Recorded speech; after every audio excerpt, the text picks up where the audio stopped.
Jaja Santiago, number 1 best blocker agad. Maddie nag-debut na sa Japan. Denso, number 1 team. Akari nakatune up ang Osaka.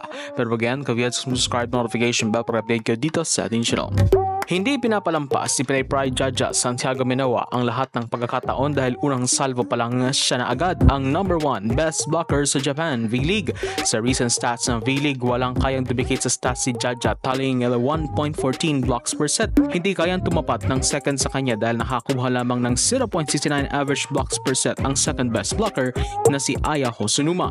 Samantalang ilang players naman ang tied sa number 3 with 0.67 average blocks per set. Yan ay sa kabila ng mga unang game, di masyado pinapasok si Jaja pero ngayon nagawa niya pang maging best blocker.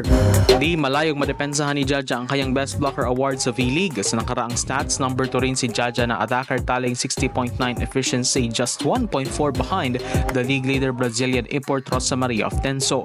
Speaking of Osaka team, nakatune up naman ng Akari Chargers ang mismong Osaka Marvelous team sa pagbisita ng koponan sa Japan. Walang resulta ang laro, ngunit malaking bagay kung talagang nakaharap ng Chargers ang isa sa pinakamahusay na team sa Japan. Siyempre naganap yan through the help of Coach Taka and his wife, Jaja Santiago. Amazed naman ang Akari players sa training facility na meron ng Marvelous sa Japan. At usapang Japan pa rin, nag-debut na rin sa Japan V-League si Pinay middle blocker Maddie Madayag. Yan ay matapos ang game ng Kurobe Aqua Fairies kontra sa Team Denso ADBs. Kahit natalo, malaking bagay pa rin na na-experience na ni Madzilla ang laro sa Japan V-League.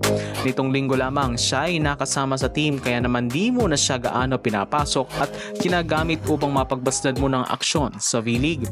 Si Gia naman di na line up sa huling dalawang games ng Denso kung saan ang bumubuhat sa kanila ang league leading scorer and attacker na si Rosa Maria. Umawaw ang Denso ngayon, lalo pa undefeated ang kanilang koponan with 4-0 unblemished record led by their 2 foreign imports. Pinamalaking bagay ang dalawa na imports sa V-League na nakakaangat ang mga team tulad ng ADBs na who would have thought ay siyang mangunguna sa liga this early.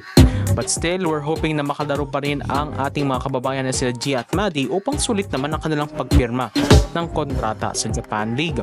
Malaking bagay kung ma-experience nila ang exposure na nakukuha ni Jaja sa naturang liga na maski mga Japanese ay full support sa mga imports ng bawat teams.